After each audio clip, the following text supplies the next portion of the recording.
How to set Spotify song as caller tune. Welcome to Glitz and let's get right into this tutorial. For this, you will need your Spotify application. Tap open your Play Store or App Store and search for Spotify.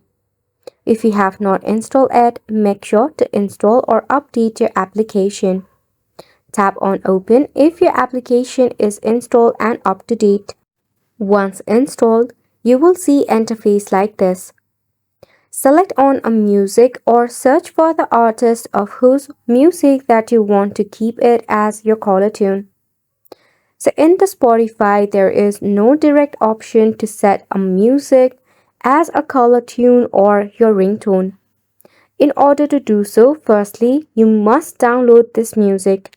For that, tap on the three dot icon, or if not, tap on the drop down icon which will be present at the top of this playlist. Tap on it.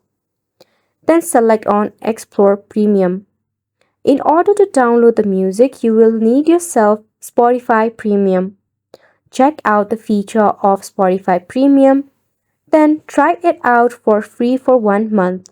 Don't worry, even though you add details of your credit card or your PayPal, it will not charge you for 1 month.